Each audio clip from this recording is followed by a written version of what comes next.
olviden todo lo que han visto en las hermosas postales turísticas. Lo que hoy consideramos la principal atracción de Roma fue en realidad la fábrica de muerte más perfecta y cínica en la historia de la humanidad. Creen conocer la historia del Coliseo, pero créanme, solo ven una máscara de mármol que oculta una verdadera pesadilla. En este video bajaremos a donde incluso los contemporáneos temían mirar, al subsuelo sofocante y oscuro, donde operaba una máquina monstruosa que convertía el asesinato en una cadena de montaje. Sabrán con el oro robado de quién y con las vidas destrozadas de quienes se pagó realmente cada piedra de este gigante. Les contaremos por qué las matronas romanas compraban el sudor de los gladiadores por sumas exorbitantes y para qué los emperadores organizaban batallas navales en la arena, inundando el centro de la ciudad con sangre y agua. Les espera la historia de un gobernante demente que salía a luchar contra lisiados y avestruces, y de cómo el mayor monumento del imperio fue desmantelado durante siglos para usar sus materiales en palacios y catedrales. Esta no es una lección seca de historia, es un relato sobre la avaricia, la tecnología, la lujuria y la crueldad sobre las que se erigía Roma. Alejen a los niños de las pantallas y prepárense para ver el Coliseo tal como era en realidad, un lugar donde el infierno salía a la superficie de la tierra. Miren hasta el final para saber por qué, incluso hoy, al hacernos una selfie frente a estas ruinas, seguimos siendo cómplices de un antiguo crimen. Humo, un olor pegajoso y dulzón a sangre coagulada y miedo que impregna los adoquines del foro.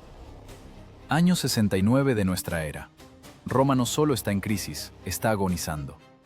El imperio más grande del mundo se devora a sí mismo, como una bestia enloquecida atrapada en una trampa. En un solo año, en una sola vuelta al sol, 3 emperadores se sucedieron en el trono. Galba, Otón, Vitelio. 3 hombres muertos. Sus reinados no se medían en años, sino en meses, y terminaban igual, con una daga en la garganta o cayendo sobre su propia espada. La guerra civil convirtió a la ciudad eterna en un matadero donde la vida de un ciudadano valía menos que una jarra de vino agrio.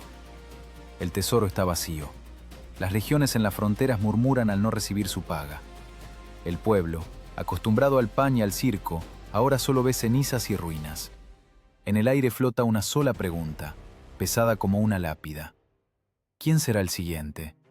¿Quién se atreverá a vestir la púrpura, sabiendo que es, en esencia, la mortaja de un condenado a muerte? Y entonces entra él en escena, Tito Flavio Vespasiano. No es un aristócrata de dedos finos y linaje que se remonta a los dioses. No, es hijo de un recaudador de impuestos, un soldado tosco cuyo rostro recordaba al de un campesino masticando un nabo. Lo llamaban arriero de mulas, y en el Senado arrugaban la nariz ante su humor de cuartel. Pero fue precisamente este hombre quien entendió lo que era inaccesible para los patricios afeminados. El imperio no se puede salvar con bellos discursos, no se puede salvar con oraciones a Júpiter, solo se puede salvar con concreto y sangre. Vespasiano miraba a Roma no como un santuario, sino como un activo problemático que requiera una dura gestión de crisis. Necesitaba legitimidad, necesitaba un derecho al poder que ningún conspirador con un cuchillo bajo la manga pudiera disputar. Y encontró ese derecho no en las leyes, sino en la psicología de las masas. En el centro de Roma había una herida abierta, un enorme territorio robado por Nerón, el emperador cuyo nombre maldecían en cada esquina. Nerón, en su loco egoísmo, quemó la mitad de la ciudad para construir su Casa Dorada, un palacio de dimensiones monstruosas rodeado de parques y un gigantesco lago artificial. Imaginen, en el corazón de una metrópoli superpoblada, donde la gente se hacinaba en edificios tambaleantes de varios pisos, listos para derrumbarse por un estornudo, un solo hombre se apropió de una finca del tamaño de una pequeña ciudad. Fue un insulto. Fue un escupitajo en la cara de cada romano. Vespasiano, ese cínico pragmático, vio en el odio hacia Nerón su oportunidad. Realizó una pirueta política genial que los consultores políticos modernos llamarían una obra maestra del populismo. No construyo un palacio para mí, parecía decir cada uno de sus gestos, cada decreto. Les devuelvo Roma a ustedes. El plan era audaz hasta la locura. Destruir los rastros del lujo de Nerón. Derribar los muros del palacio. Pero, ¿qué hacer con el lago, con ese gigantesco cuerpo de agua en el que se reflejaba el cielo? Vespasiano toma una decisión que probablemente hizo sudar frío a sus ingenieros: drenar el lago. Y en su lugar, justo en la depresión, sobre el suelo blando y pantanoso, construir el edificio más grande en la historia de la humanidad. No un templo, no una biblioteca, una arena. Un leviatán de piedra capaz de albergar a la población de una ciudad entera. El anfiteatro Flavio. No fue un regalo de un bondadoso abuelo emperador, fue un soborno. Un soborno grandioso e inaudito al pueblo romano a cambio de lealtad a la nueva dinastía. ¿Escuchan ese ruido? No es solo una construcción, es la sinfonía del renacimiento imperial. Miles de picos clavándose simultáneamente en la tierra. El crujido de gigantescas grúas de madera levantando bloques de piedra. Los gritos de los capataces y los gemidos de los esclavos. Vespasiano puso en marcha una máquina que debía reactivar la economía de Roma. Decenas de miles de desempleados, los mismos que ayer estaban listos para rebelarse, hoy tenían trabajo. Mezclaban concreto, cargaban ladrillos, construían su propia prisión sin siquiera sospecharlo. El emperador comprendía una terrible verdad: un pueblo ocupado y que anticipa entretenimiento no construye barricadas. Pero el desafío de ingeniería era colosal. ¿Construir el rascacielos de la antigüedad sobre un pantano? Sonaba a suicidio. Los arquitectos romanos lograron lo imposible. Diseñaron un sistema de drenaje complejísimo, cavando decenas de metros en la tierra para desviar el agua al Tíber. Vertieron los cimientos, una monstruosa almohadilla de concreto de 13 metros de espesor. Imaginen, un anillo de concreto que podría resistir el impacto de un meteorito. Los romanos inventaron el concreto para que su imperio durara para siempre, pero aquí, en esta depresión, lo usaron para construir un monumento a su crueldad. Cada canasta de mezcla vertida en el encofrado era una promesa. Aquí se derramará sangre, y ustedes lo verán. Vespasiano tenía prisa, era viejo. Entendía que su tiempo se agotaba como la arena en una clepsidra. Necesitaba ver este símbolo de su poder elevándose sobre la ciudad. Los muros crecían a una velocidad aterradora. El travertino, traído de las canteras de Tívoli, brillaba al sol con una blancura como de hueso blanqueado. Era un espectáculo extraño. Entre el lodo, el hollín y la miseria, se alzaba un óvalo perfectamente simétrico y matemáticamente calculado. Era el triunfo del orden sobre el caos. El triunfo de la voluntad de un hombre sobre la historia. Pero seamos honestos, una construcción de tal magnitud es un agujero negro para el presupuesto. Incluso vendiendo todas las joyas de Nerón, incluso fundiendo las estatuas de oro de los tiranos anteriores, el dinero no alcanzaba. El concreto es barato, pero el trabajo de los especialistas, el mármol, el hierro para las grapas que unían las piedras, todo eso costaba sumas astronómicas. La economía romana estaba agotada por la guerra civil. ¿De dónde sacar los fondos para pagar esta fiesta de vida y muerte? El emperador soldado sabía la respuesta. El dinero no tiene olor, incluso si huele al humo de ciudades quemadas. Mientras en Roma se colocaban los cimientos, en el este, en la lejana y rebelde provincia de Judea, las legiones bajo el mando de su hijo Tito se preparaban para cometer el crimen que pagaría la grandeza de Roma. Los muros del Coliseo aún no se habían levantado más allá del primer nivel, pero su sombra ya cubría Jerusalén. El mecanismo estaba en marcha. Los cimientos requerían no solo concreto, requerían oro y requerían esclavos. Muchos esclavos. La mirada del imperio se volvió hacia el este, donde un antiguo templo guardaba tesoros capaces de saciar el vientre insaciable de la construcción romana. Años 70 de nuestra era, Jerusalén. El aire aquí no solo está caliente, se derrite, pero no por el sol del desierto, sino por el incendio que devora uno de los mayores santuarios del mundo antiguo, el Segundo Templo. El mismo donde pisaron los profetas, ahora se ha convertido en una gigantesca pira funeraria. Las legiones romanas bajo el mando de Tito, hijo del mismo Vespasiano, rompieron los muros tras un tortuoso asedio de 5 meses. No fue una pacificación de la provincia, fue una destrucción total. Los legionarios, embriagados de sangre y sed de lucro, no solo saqueaban, destripaban la historia misma. El oro del templo, acumulado durante siglos, los vasos sagrados, las trompetas de plata, todo eso se fundía en el fuego, escurriendo por los escalones de piedra en arroyos brillantes. mezclándose con la ceniza y la sangre de los defensores. ¿Alguna vez se han preguntado, mirando una postal del Coliseo, quién pagó realmente este banquete? El anfiteatro Flavio no es solo una maravilla de la ingeniería romana, es la lápida de Jerusalén. Cada arco, cada columna, cada bloque de travertino está pagado con el oro robado de Judea. Vespasiano recibió su cheque. Una inmensa caravana con el botín se dirigió desde la provincia calcinada hacia la metrópoli.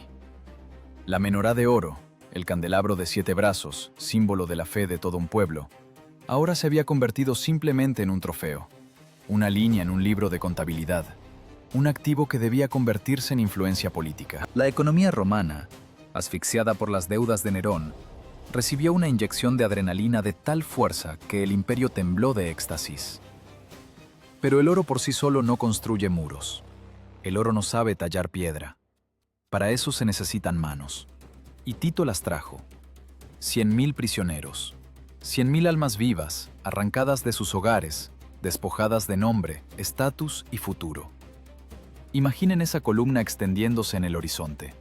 Médicos, maestros, sacerdotes, artesanos, la flor innata de la nación judía, ahora eran simplemente biomasa, combustible para la máquina imperial. Iban a Roma no como ciudadanos, sino como ganado de trabajo.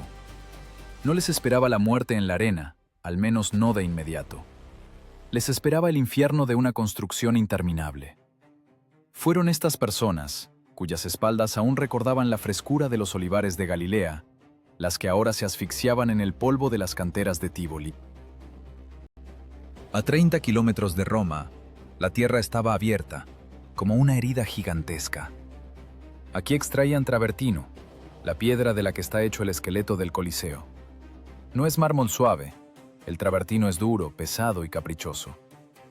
Los ingenieros romanos, esos genios de la logística, construyeron una carretera especial, la Vía Tiburtina, que bien podría llamarse la carretera de las columnas vertebrales rotas. Imaginen esta cinta transportadora, 24 horas al día, sin días libres ni festivos. Carretas de 4 ruedas, tiradas por bueyes, crujen tanto que el sonido se escucha a kilómetros. Pero los bueyes solo tiran. La gente carga la piedra. Bloques de 5, 10, 20 toneladas. Hay que cortarlos, tallarlos y cargarlos. Un error, un movimiento torpe de la palanca, y la persona se convierte en una mancha sangrienta sobre la piedra blanca.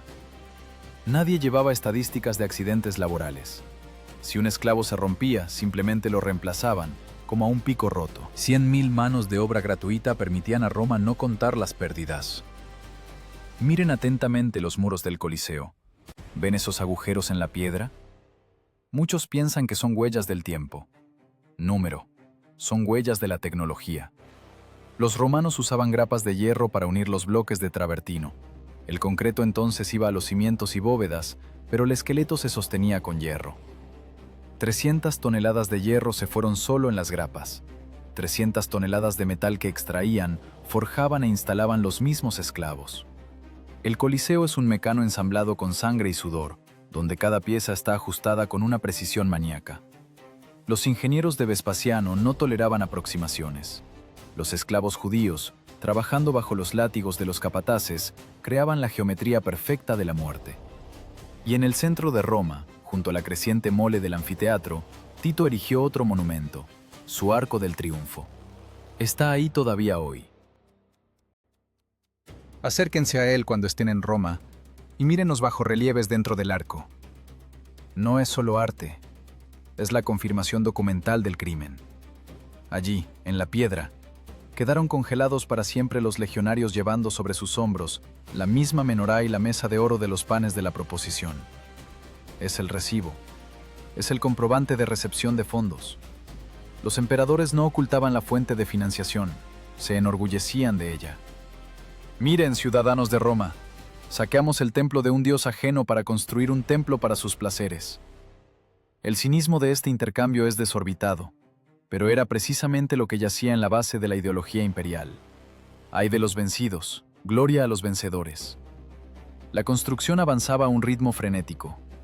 Vespasiano murió en el año 79, sin ver su creación terminada. Pero la máquina ya no podía detenerse. Tito, que asumió el poder, apresuraba a los ingenieros. Necesitaba terminar el anfiteatro a cualquier costo. Era una cuestión de su prestigio personal.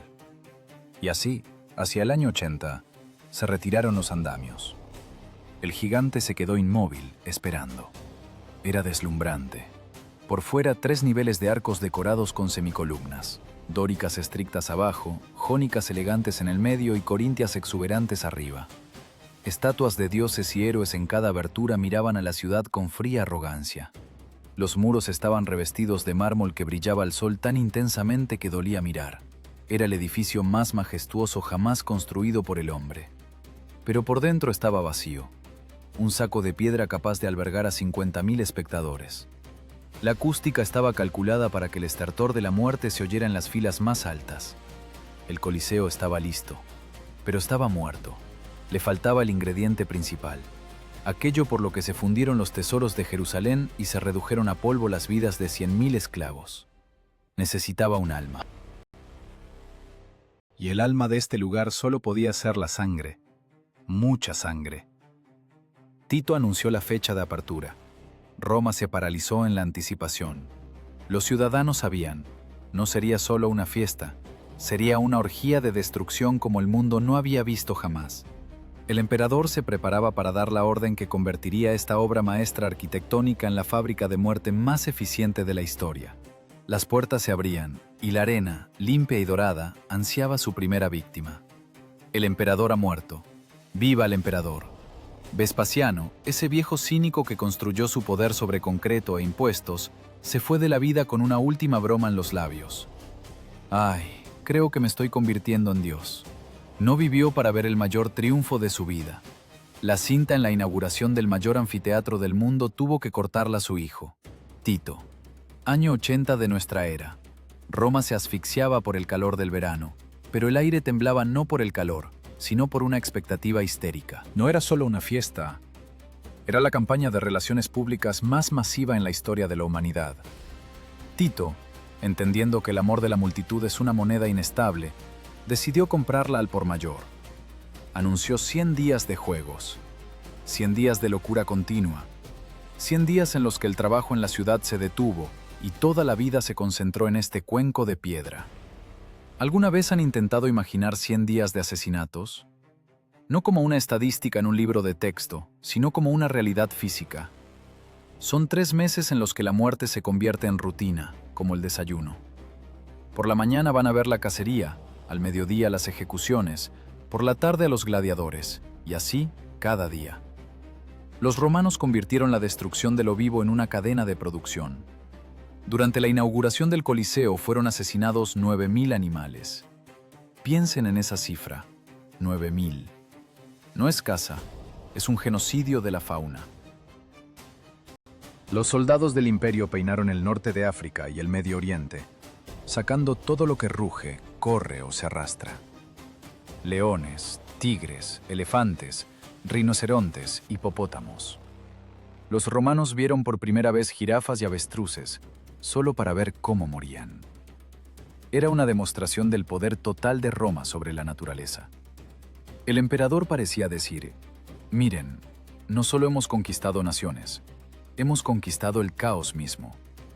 Las bestias salvajes, cuyo miedo está incrustado en nuestro ADN, ahora son simples muñecos en mis manos. La arena se convertía en un teatro surrealista. Artistas e ingenieros creaban decorados. De la noche a la mañana, en la arena vacía crecían bosques artificiales, colinas y rocas. Y en estos decorados soltaban a animales enloquecidos de miedo. Un espectador en la primera fila podía sentir el olor a almizcle de un león enfurecido, oír el crujido de los huesos cuando la flecha de un arquero atravesaba la piel de un rinoceronte. Era una sobrecarga sensorial, embriaguez e impunidad. Están sentados a salvo sobre piedra fresca y miran a los ojos a la naturaleza salvaje, a la que matan para su entretenimiento. Pero a Tito eso no le bastaba. La caza de bestias es un clásico. Él necesitaba un milagro, y lo creó. Uno de los días, los espectadores que llegaron a las gradas no creyeron a sus ojos. No había arena. En lugar de arena amarilla, chapoteaba agua. Agua profunda y oscura en la que se reflejaba el cielo. Los ingenieros romanos lograron lo imposible. Usando un sistema complejísimo de esclusas y acueductos, inundaron el cuenco del anfiteatro, convirtiendo el centro de Roma en un lago. Naumaquia, una batalla naval dentro de las paredes de un edificio. Sonaba a delirio de un loco, pero era realidad. Al agua se lanzaron verdaderos barcos de guerra, no maquetas, sino pesadas birremes y trirremes. 3.000 personas, criminales condenados y prisioneros de guerra, ocuparon sus lugares en los remos y cubiertas. No tenían nada que perder. Su muerte estaba predestinada. La cuestión era solo cómo llegaría exactamente, por espada, por fuego o por agua. La señal de la trompeta y el infierno se desató. No era una puesta en escena teatral con espadas de madera. Era una guerra real, comprimida al tamaño de un campo de fútbol. Los arietes destrozaban los costados. La gente caía al agua y se ahogaba bajo el peso de las armaduras. El agua se teñía de color carmesí, volviéndose parecida a un vino espeso. Imaginen la acústica de esta pesadilla. Un espacio cerrado, un eco que amplifica muchas veces los gritos de los moribundos y el crujido de la madera rompiéndose. 50.000 espectadores rugían de éxtasis viendo cómo un barco hundía a otro. Fue la apoteosis del genio de la ingeniería romana y de su decadencia moral. Pudieron llevar agua a un edificio para organizar allí una matanza. Tecnología al servicio de la muerte. Después de la batalla drenaban el agua. Y aquí empezaba lo más terrible. Cadáveres, escombros, lodo y sangre. Todo eso había que limpiarlo en una noche. Los esclavos trabajaban con el barro sangriento hasta las rodillas, limpiando los establos de augías para que por la mañana la arena volviera a brillar de limpieza. Pero fue precisamente la naumaquia la que reveló un defecto fatal en el diseño. El agua lo destruía todo. Los soportes de madera que sostenían la arena se pudrían. El concreto sufría por la humedad. Y lo principal, la arena. La palabra arena proviene del latín arena, arena. La esparcían en una capa gruesa para absorber la sangre, para que los luchadores no resbalaran. Pero había demasiada sangre.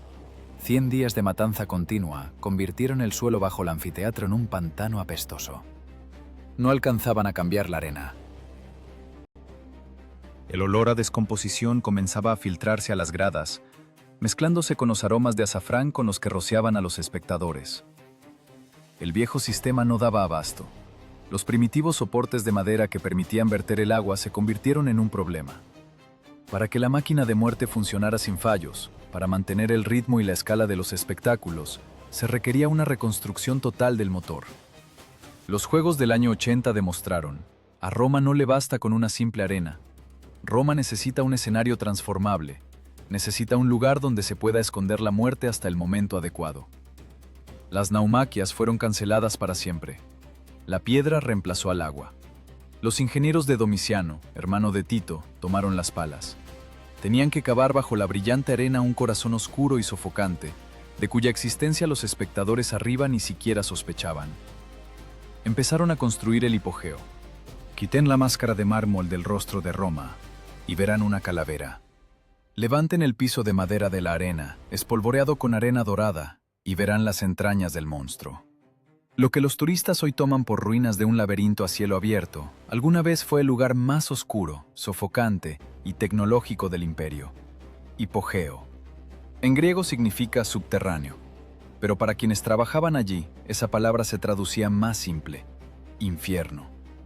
Cuando Tito murió, su hermano Domiciano, un paranoico y perfeccionista, decidió que los simples fosos con arena no eran suficientes.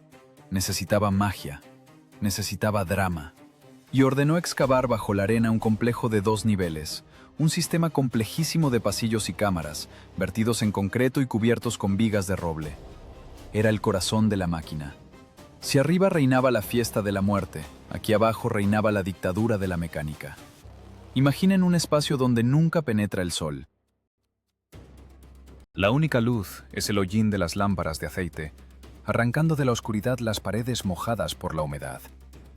El aire aquí no solo está viciado, es denso.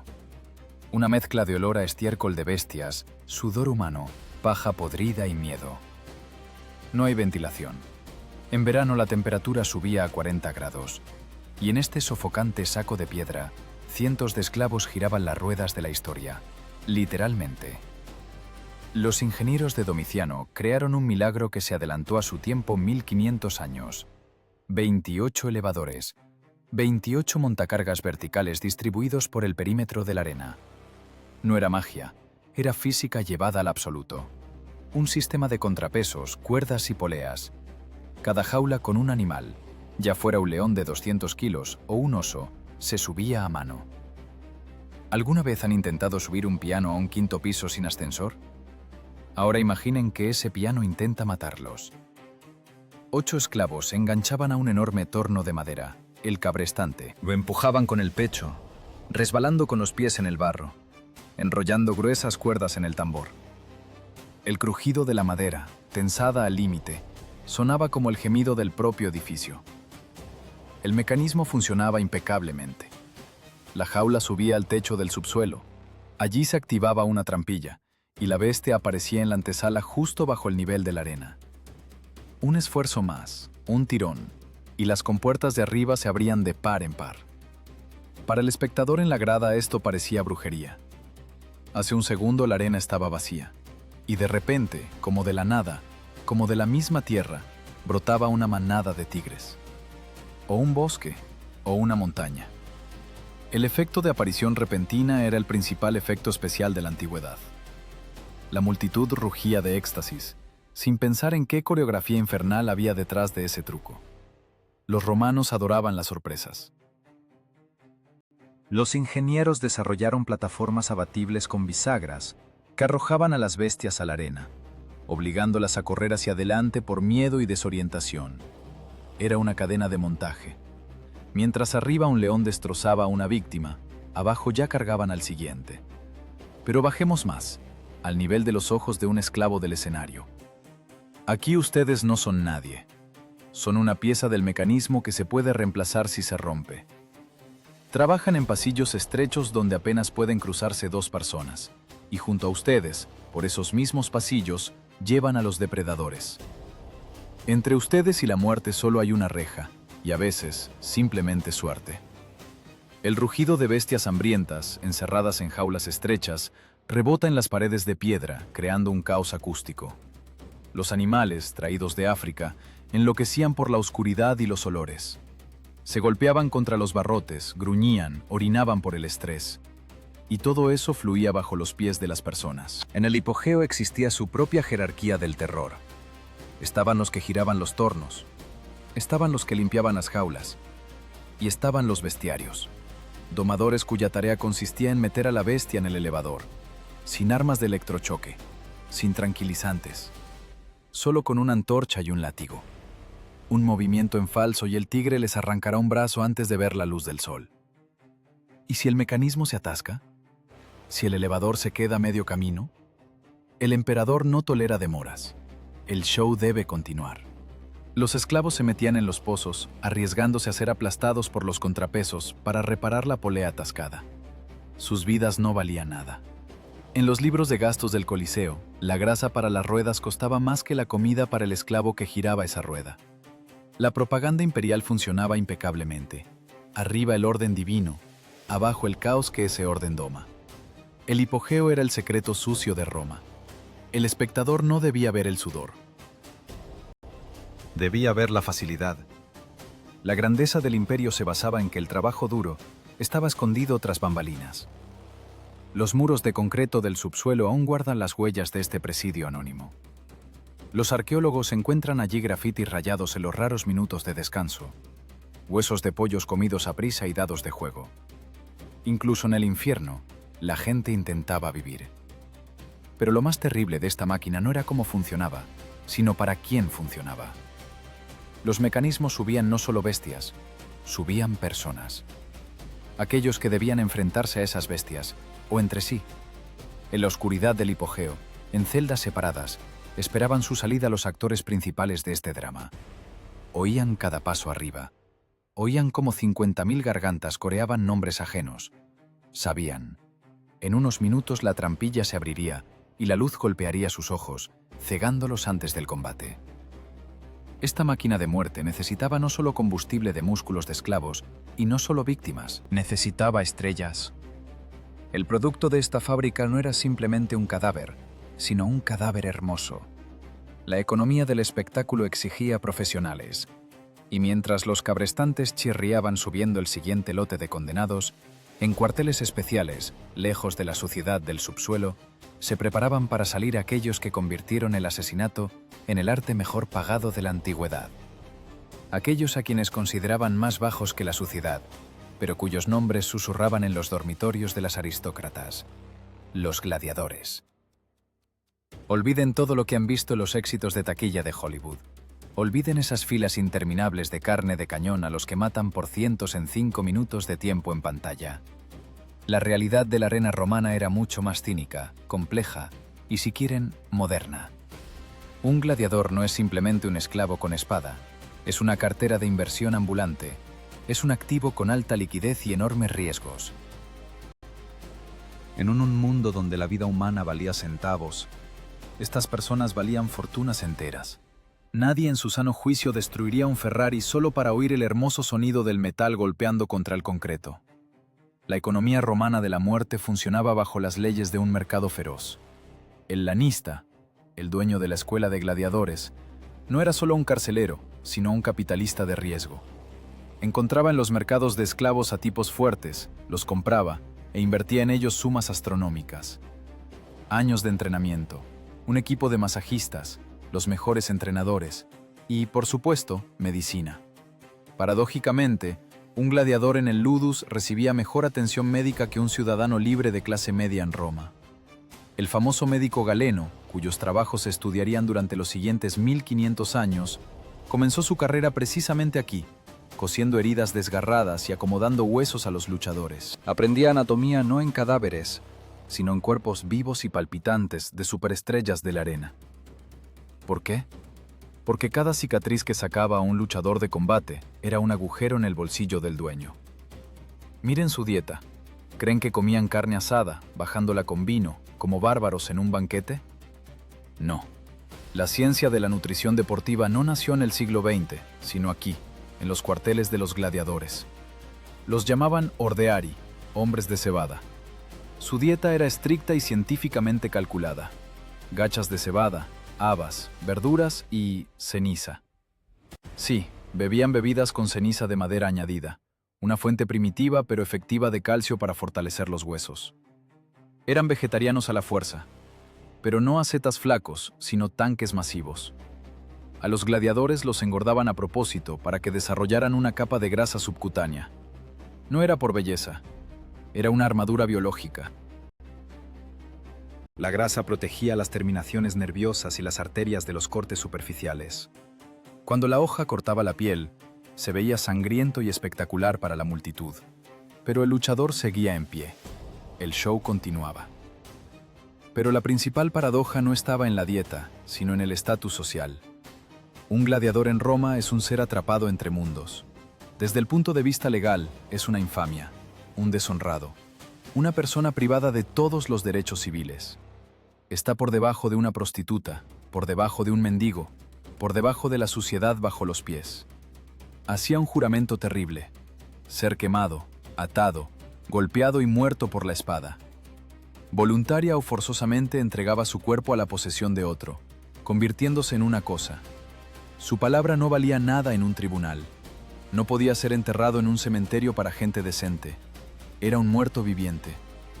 Y al mismo tiempo era un dios. Las mujeres de la alta sociedad, esposas de senadores y patricios, perdían la razón al ver a estos hombres deshonrados. El gladiador era el símbolo sexual de la época. Alrededor de la arena florecía una industria de mercadotecnia que dejaría boquiabiertos a los expertos modernos. ¿Creen que vender agua del baño de una modelo de Instagram es noticia? Los romanos hacían esto hace 2000 años, solo que más extremo.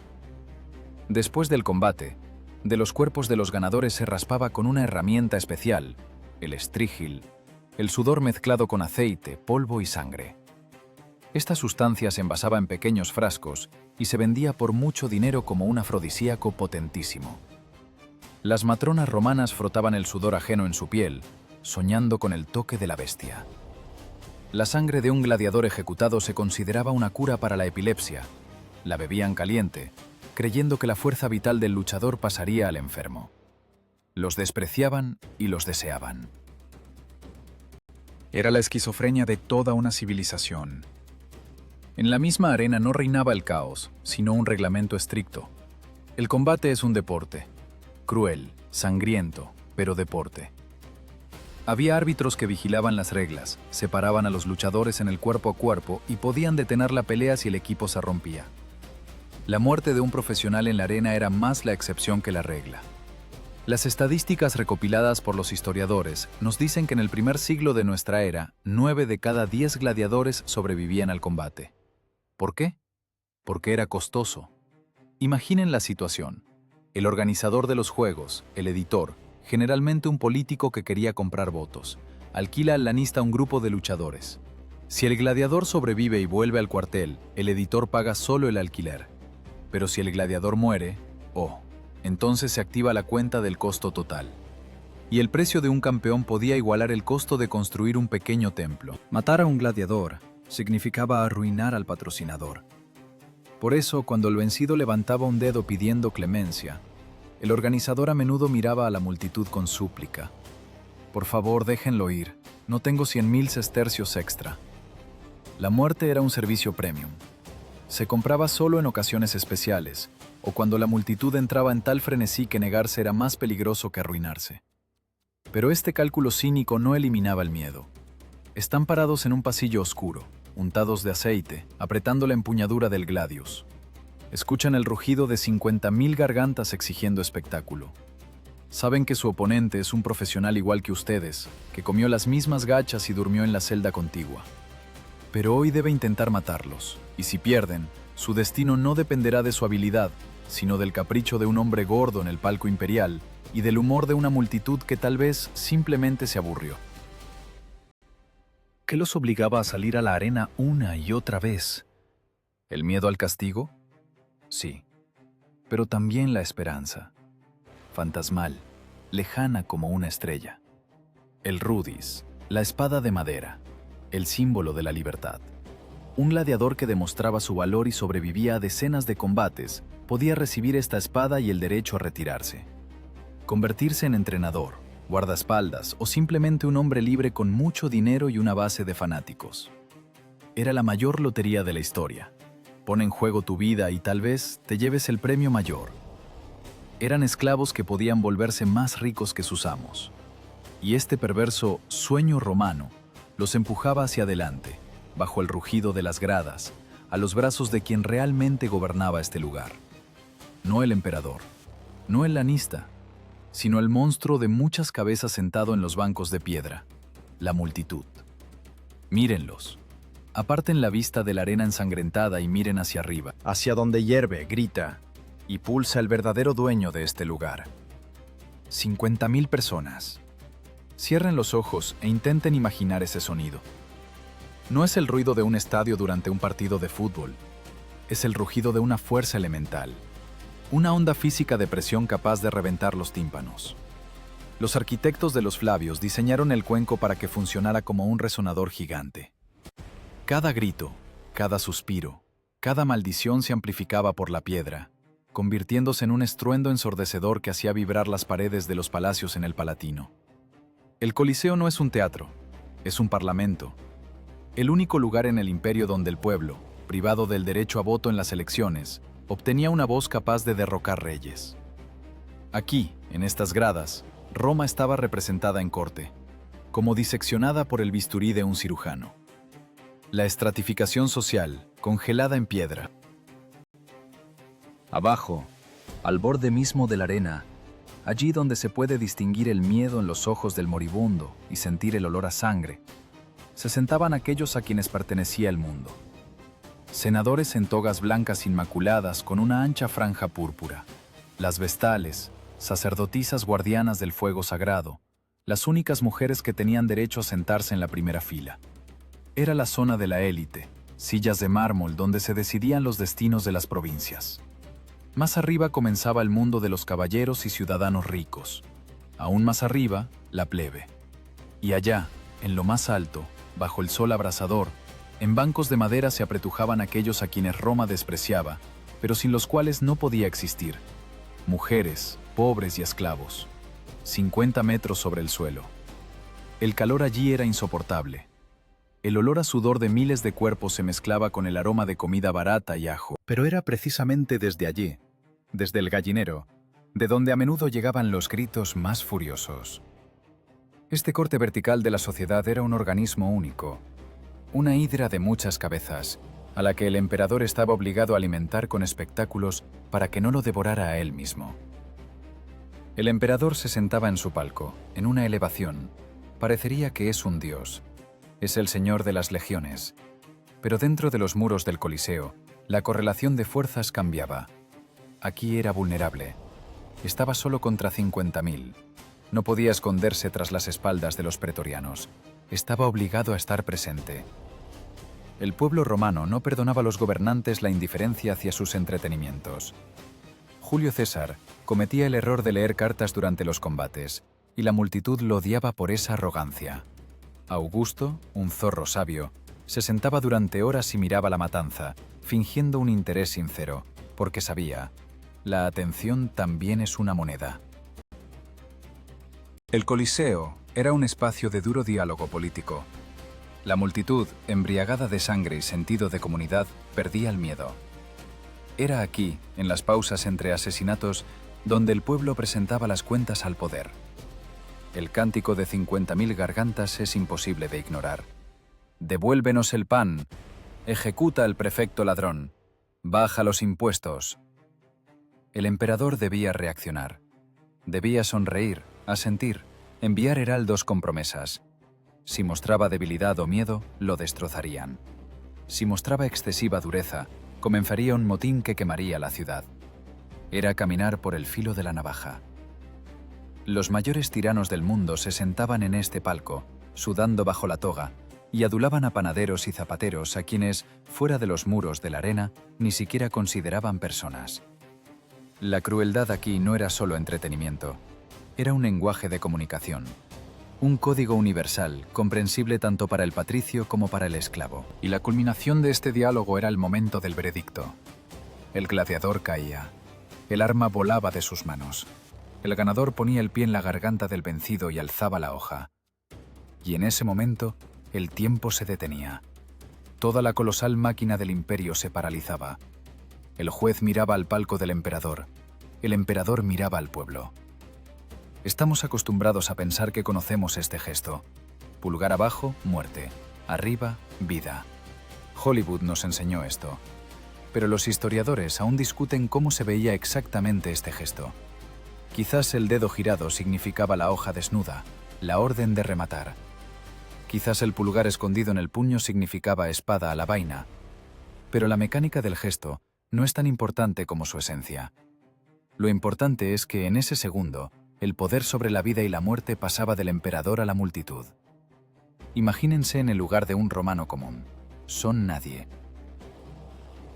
Viven en un cuarto estrecho, comen mal pan. Cualquier soldado puede golpearlos en la calle. Pero hoy, ahora, son árbitros de destinos. Del giro de su muñeca depende si este atleta con armadura verá el amanecer de mañana. Es una droga. Es una sensación embriagadora de poder absoluto que los poderosos daban al pueblo en dosis medidas. Miren, decían, ustedes deciden, ustedes son Roma. Y la multitud rugía, sintiéndose cómplice de la providencia divina. ¡Mátalo! ¡Peleó como un cobarde!, grita el vecino de la izquierda, salpicando saliva. ¡Perdónalo! ¡Es un valiente!, chilla la matrona de la derecha. 50.000 jueces dictan sentencia. Y hay de aquel emperador que vaya contra la voluntad de esta bestia. Si la multitud exigía misericordia y el príncipe daba la señal de rematar, se arriesgaba a tener una rebelión antes de la puesta del sol. El Coliseo era una válvula de seguridad. Aquí soltaban vapor. La agresión que podía desembocar en una revolución se vertía en la arena junto con la sangre de los gladiadores. El espectador en la grada no era una víctima de la propaganda. Era su cómplice activo y codicioso. Era un sistema perfecto de pesos y contrapesos construido sobre la violencia. Un contrato sagrado entre el palacio y la calle. Nosotros les damos sangre, ustedes nos dan sumisión. Parecía que esta construcción funcionaría para siempre, hasta que subió al trono un hombre que decidió que no le bastaba con ser solo espectador. Un hombre que no quería escuchar a la multitud, sino que quería que la multitud lo adorara a él como gladiador. El sistema, que sobrevivió a una docena de emperadores, se resquebrajó cuando en el palco imperial apareció un demente que deseó bajar personalmente al infierno y convertirse en su rey. El hijo del filósofo, convertido en la pesadilla de Roma. Cómodo. La historia ama la ironía cruel.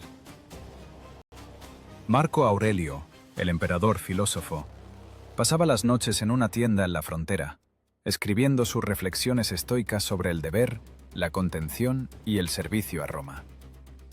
Él era la encarnación de la virtud romana, y su hijo, Cómodo, se convirtió en la encarnación de la pesadilla romana.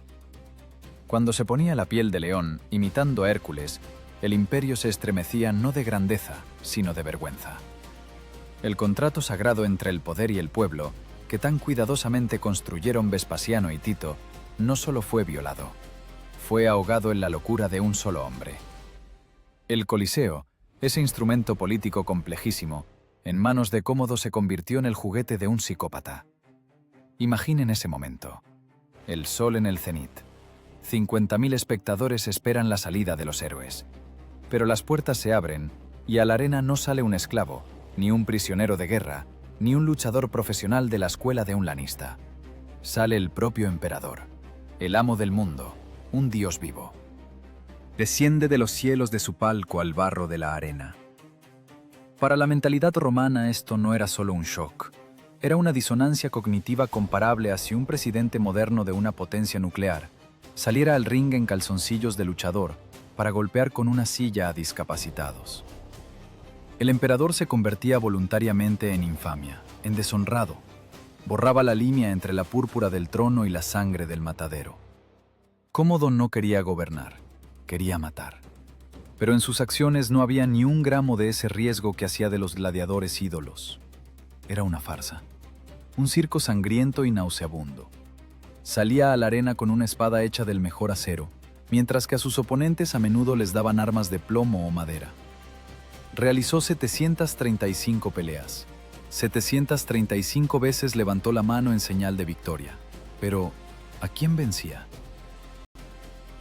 Los testimonios de testigos oculares, como el historiador y senador Dion Casio, pintan un cuadro no de duelos heroicos, sino de crueldad patológica. A Cómodo le gustaba matar animales, pero no en una caza justa. Los acribillaba con flechas desde una plataforma segura, cercada con una red. Jirafas, avestruces, gacelas, blancos indefensos para un sádico aburrido. Una vez decapitó personalmente a un avestruz con una punta de flecha especial en forma de media luna. El ave aún corría en círculos, chorreando sangre, y el emperador se acercó al palco de los senadores. En una mano sostenía la espada ensangrentada, en la otra, la cabeza cortada del avestruz. No dijo ni una palabra. Simplemente sonrió con burla y movió la cabeza. El mensaje era claro: lo mismo puedo hacer con ustedes. Los senadores sentados en las primeras filas se quedaron paralizados de terror. Pero el sentimiento más terrible no era el miedo, era la risa. Una risa nerviosa, histérica, que subía a la garganta al ver a ese bufón absurdo, manchado de sangre y plumas, que se creía Hércules. Reír significaba firmar su propia sentencia de muerte. Dion Casio describe cómo ancianos respetables, gobernantes de provincias, sacaban de sus coronas hojas de laurel y las masticaban.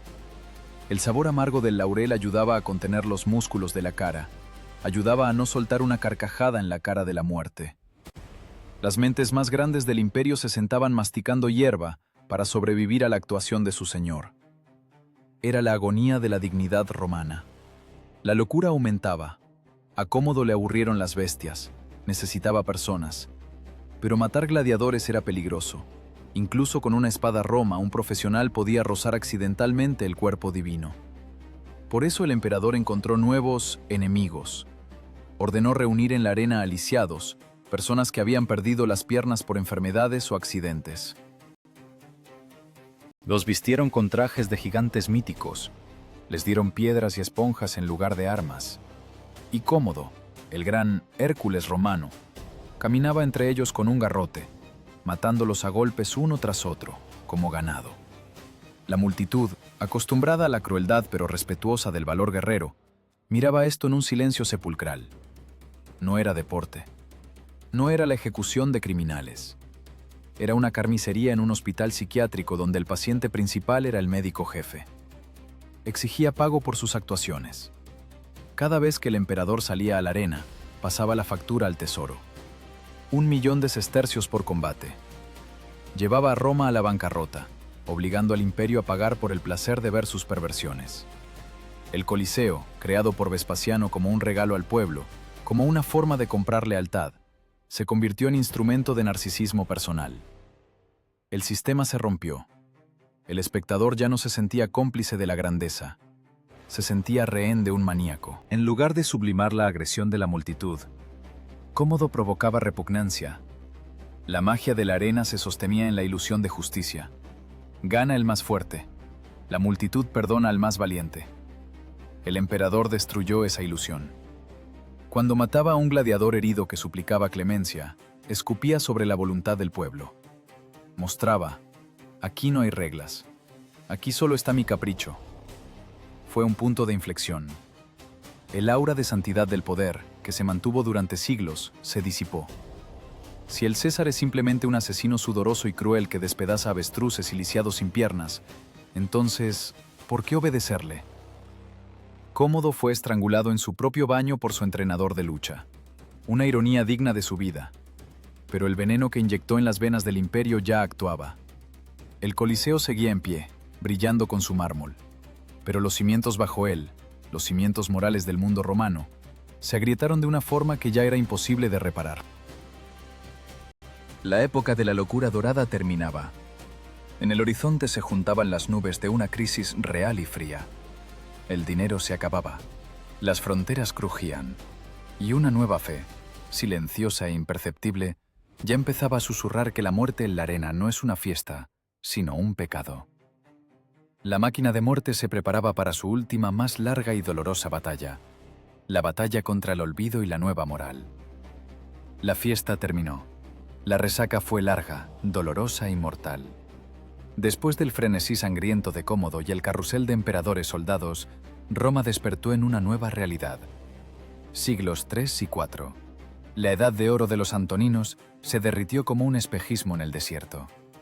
El imperio ya no era el depredador todopoderoso que traía riquezas de todos los rincones del mundo.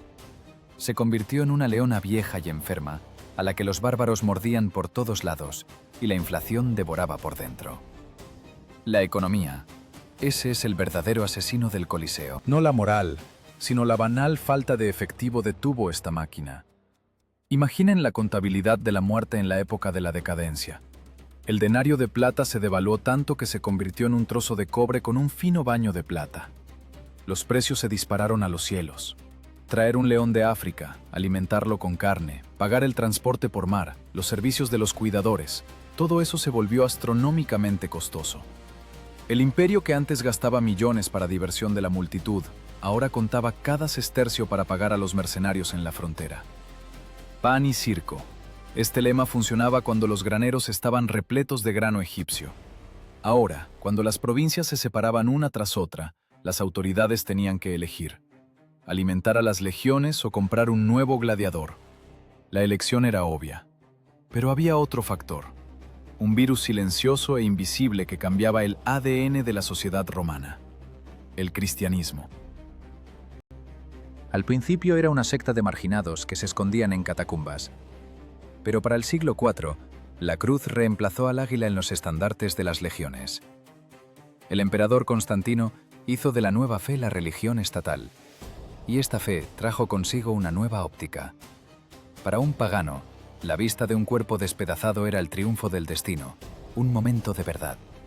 Para un cristiano, era la profanación del templo del alma. El hombre está creado a imagen y semejanza de Dios, lo que significa que matarlo por entretenimiento es un escupitajo en la cara del Creador. Sin embargo, la inercia es una fuerza terrible. Incluso la Roma bautizada, no pudo renunciar de inmediato a su principal adicción. Constantino, ese pragmático, prohibió marcar a los criminales en la cara, declarando que el rostro, creado a semejanza divina, no debe ser desfigurado. Pero no cerró las arenas. Los juegos continuaban. Los sacerdotes maldecían el anfiteatro desde los púlpitos, llamándolo templo de demonios. Pero sus feligreses, al salir de la liturgia dominical, seguían yendo a ocupar lugares en las gradas para ver sangre fresca. El hábito, desarrollado durante siglos, resultó ser más fuerte que la nueva moral. El punto de quiebre no ocurrió en las oficinas de los funcionarios, sino directamente en la arena. La leyenda conservó el nombre del hombre que se convirtió en el catalizador del fin: el monje Telémaco. Dicen que vino del este, del desierto, donde la gente buscaba a Dios en el silencio. A principios del siglo V, cuando Roma ya se tambaleaba bajo los golpes de los visigodos, Telémaco entró al Coliseo. Vio un combate. Dos máquinas de muerte viva se cortaban mutuamente bajo el aullido entusiasta de la multitud. Y el monje hizo lo que era impensable para la mentalidad romana: saltó la valla. Imaginen esta escena. Una figura pequeña y enclenque con un hábito tosco corre por la arena dorada hacia los gigantes con armadura. Se interpone entre ellos. Grita, tratando de detener la matanza. ¿Qué hizo la multitud? ¿Admiró su valentía? ¿Pensó en la salvación del alma? No. La multitud enfureció. ¿Quién es este loco que se atrevió a interrumpir su placer? ¡Mátalo!, rugieron las gradas. Y no era una metáfora. A Telémaco le llovieron piedras. Trozos de mármol arrancados de los asientos volaron hacia el profeta, que osó interponerse a la voluntad del pueblo. Los gladiadores tal vez también participaron. Al monje lo mataron a golpes. Su sangre se mezcló con la de los luchadores. Murió no como un héroe, sino como un estorbo molesto, basura en el escenario. Pero su muerte fue la última gota que colmó el vaso de la paciencia de la historia. El emperador Honorio, al enterarse de lo sucedido, se vio obligado a actuar. Año 404 de nuestra era. Recuerden esta fecha. Es el año en que el corazón del Coliseo se detuvo. La prohibición oficial de las luchas de gladiadores, las escuelas de lanistas cerraron, los asesinos profesionales pasaron a la historia. La gran máquina, que funcionó durante más de 3 siglos, chirrió y se detuvo.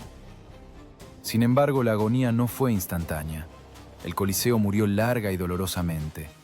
Los gladiadores se fueron, pero las bestias se quedaron. La caza de animales, venationes, continuó un siglo más. La Iglesia no prohibía matar leones y osos. Los animales no tienen alma. Pero miren estos juegos del siglo VI. Son una sombra patética de la grandeza pasada. En lugar de miles de monstruos exóticos, un par de osos sarnosos y jabalíes atrapados en el bosque vecino. En lugar de una escenografía compleja, una arena vacía y sucia. El imperio simplemente no tenía dinero para reparar los elevadores. Los ascensores del hipogeo se pudrieron. Los mecanismos se oxidaron.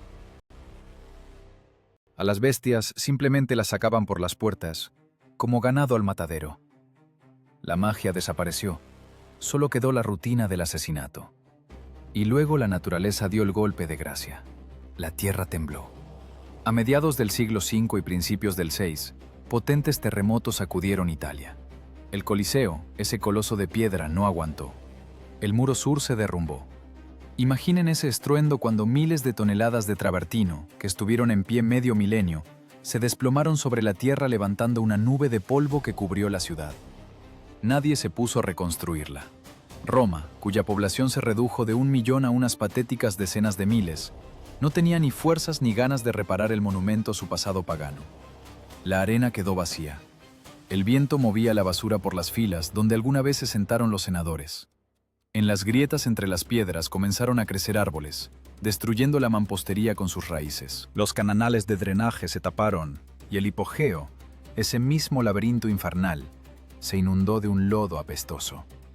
El Coliseo se convirtió en un esqueleto gigantesco y muerto que se alzaba sobre una ciudad moribunda. Ya no era necesario. Se volvió ajeno. Y justo en ese momento, cuando el miedo ante la grandeza del anfiteatro desapareció, los romanos lo miraron con nuevos ojos. Vieron en él no un símbolo del imperio, no un templo de muerte, y ni siquiera un monumento de arquitectura. Vieron en él un almacén gratuito e infinito de excelente piedra ya tallada y hierro invaluable. El gran saqueo comenzaba. Roma murió. El gran depredador, cuyo rugido hacía temblar a partos y pictos, se encogió al tamaño de un perro callejero asustado y miserable. La población de la ciudad, que alguna vez superó el 1.000.000 de personas, cayó a 30.000. Imaginen, calles vacías cubiertas de hierba por las que deambulan cabras. El foro, el centro del mundo, se convirtió en campo vacino, campo de vacas.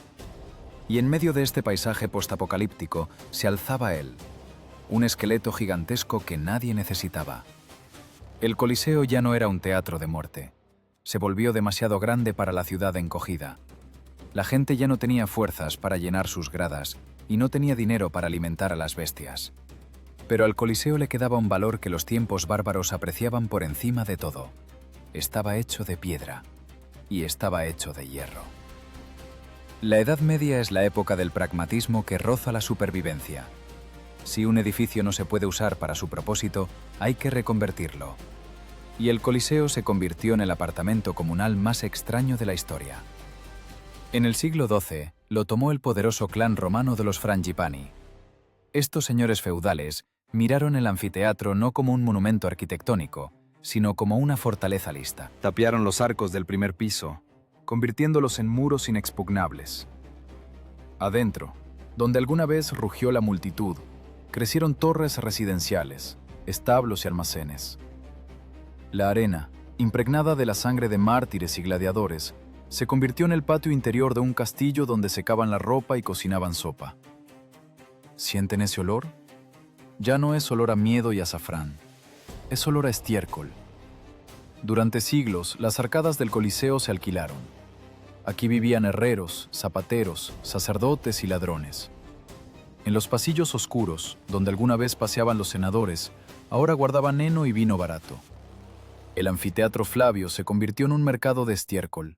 En los documentos de la época se menciona que el derecho a recolectar excrementos de animales dentro de las ruinas era un activo valioso por el que se iba a juicio. La mayor construcción de la antigüedad fue humillada por la vida cotidiana. Su grandeza se disolvió en el olor a paja podrida y humo de hogueras. Pero el verdadero asesinato del Coliseo no lo cometieron los campesinos que montaron un granero en él. Lo cometieron aquellos que querían construir una nueva Roma cristiana. La ciudad comenzó a despertar de un sueño secular. Necesitaba nuevos palacios y nuevas catedrales.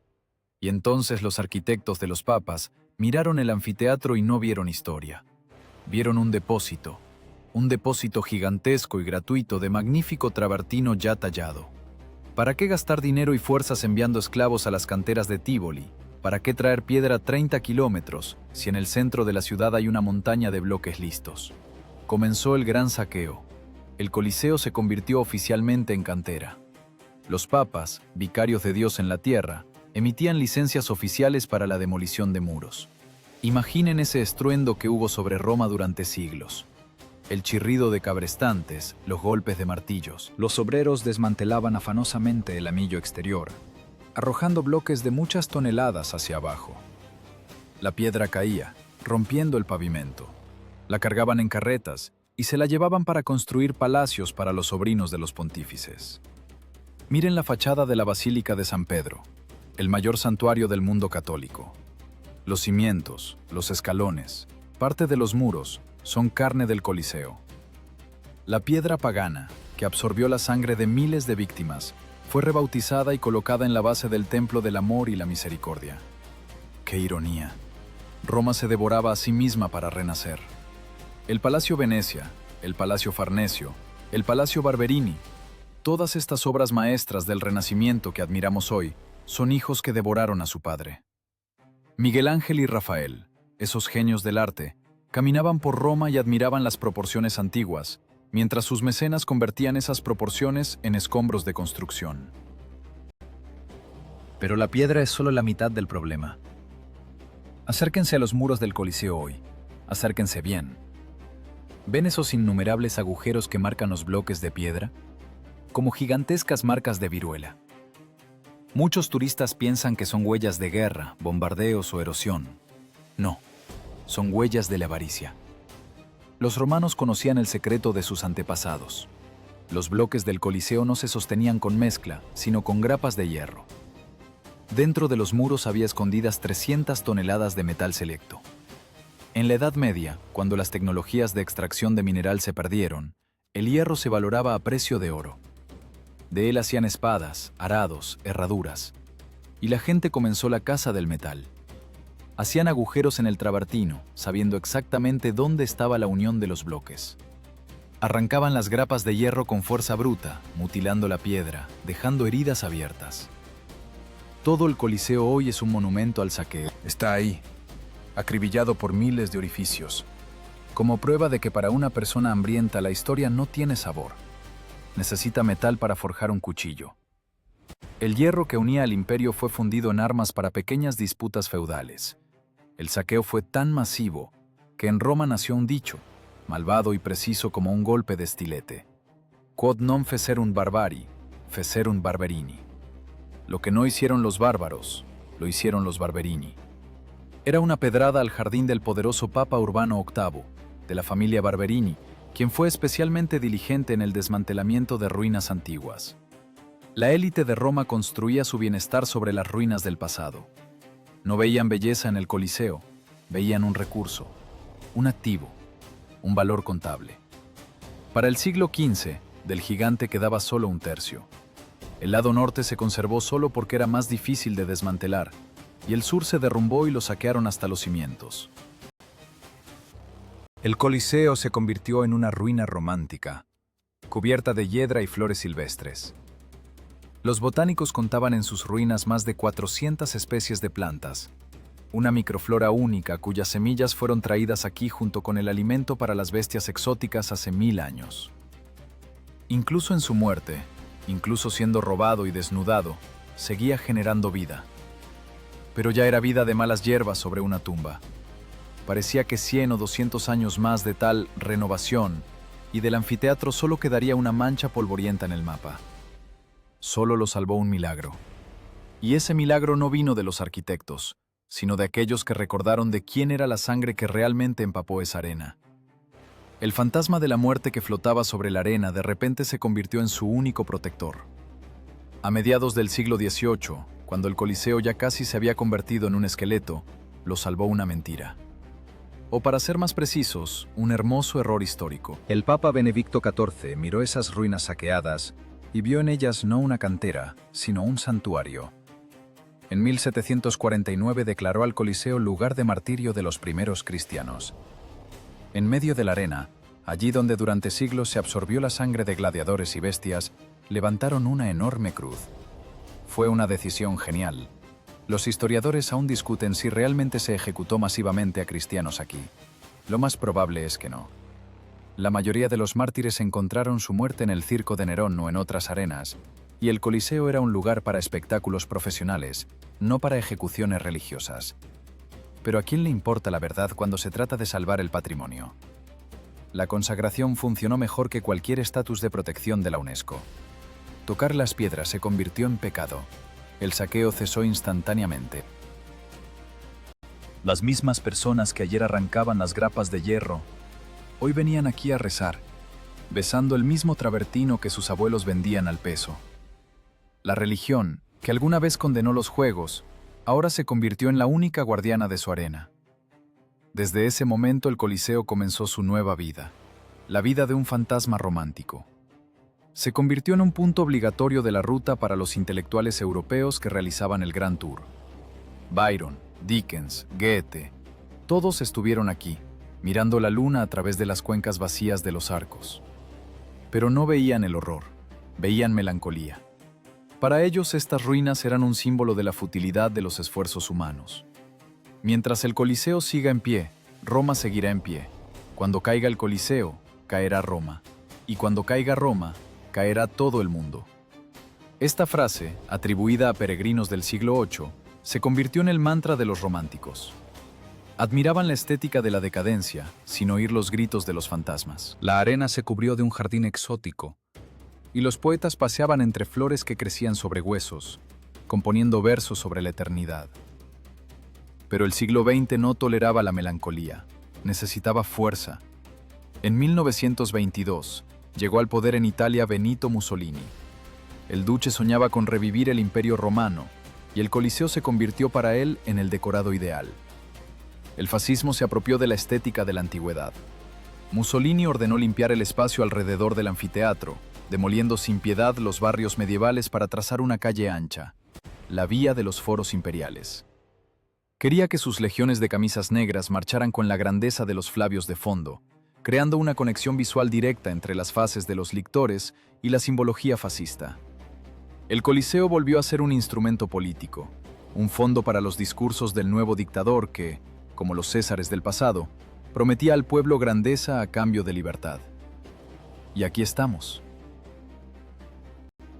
En el siglo XXI. El Coliseo sobrevivió a emperadores, papas, bárbaros y fascistas. Ahora vive la invasión más masiva de su historia. Turistas. 7 millones de personas al año. Es más que la población de toda la Roma de la época de apogeo. Van en un flujo interminable, en pantalones cortos y sandalias, apretando en las manos no espadas, sino teléfonos inteligentes. Restaurado, limpiado con máquinas de chorro de arena del hollín secular, reforzado con materiales modernos, está ahí como un jubilado obediente, listo para fotografiarse con los nietos. Pero miren este espectáculo con una mirada sobria. Hay en esto algo aterradoramente surrealista. La gente se hace selfies, sonriendo de oreja a oreja, frente al lugar donde 100.000 personas fueron despedazadas y 1 millón de animales asesinados por diversión. Los recién casados organizan sesiones de fotos de boda donde los esclavos morían en charcos de su propia orina y sangre. Convertimos el cadalso en una atracción. Compramos un imán con un gladiador. Tomamos una cola y seguimos adelante. El Coliseo se volvió estéril. Lavamos la sangre, quitamos el olor a podredumbre, pusimos torniquetes y audioguías. Hicimos la muerte segura y consumible. Sin embargo, la piedra misma no se ha ido a ninguna parte. Todavía recuerda. Si vienen aquí de noche, cuando el zumbido turístico se calma, y ponen la mano sobre el travertino áspero, sentirán frío. Es el frío de la eternidad que nos mira con ironía. El Coliseo es un espejo. Refleja lo que somos en este momento. Para Vespasiano fue un soborno al pueblo. Para los cristianos, un lugar de santidad. Para Mussolini, un símbolo de poder. Para nosotros, es simplemente una casilla marcada en la lista de atracciones turísticas. Pero su arquitectura, su logística impecable, su capacidad para controlar a la multitud, todo eso quedó. La máquina no está rota, simplemente está apagada, está esperando. Nos gusta pensar que somos mejores que los romanos, Que somos más civilizados. No vamos a ver cómo los leones destrozan a la gente. Somos demasiado humanos para eso. ¿Pero es así? ¿Acaso nuestra sed de espectáculos ha cambiado? ¿Acaso no exigimos sangre en las redes sociales, destruyendo la reputación de las personas con un clic? ¿Acaso millones no ven vídeos de catástrofes reales y violencia, escondiéndose tras la seguridad de las pantallas, igual que los romanos se escondían tras los altos bordes de las gradas? La tecnología cambió, pero la psicología de la multitud sigue siendo la misma. El Coliseo demostró un teorema terrible. Denle a la gente pan, denle el derecho a mirar impunemente el dolor ajeno, y les perdonarán todo. Les permitirán ser un tirano si son un buen productor de espectáculos. El anfiteatro Flavio se alza en el centro de la Roma moderna como un gigantesco signo de interrogación tallado en piedra. Nos recuerda que la línea entre la civilización y la barbarie es más delgada que el filo de un gladius. Los romanos inventaron el concreto para que el imperio durara para siempre, pero lo usaron para construir un monumento a su crueldad. Nosotros heredamos este monumento, pero ¿heredamos la sabiduría para no repetir su camino? Imaginen por un segundo, si mañana las puertas del Coliseo se abrieran de nuevo. Si en todo el mundo anunciaran la transmisión de una pelea real a muerte, con gladiadores modernos, con sangre real, sin efectos especiales. Y supieran que no es una película, ¿cambiarían de canal? ¿O ustedes, como esos 50.000 fantasmas en las gradas, se quedarían mirando, esperando el momento en que se pueda bajar el pulgar?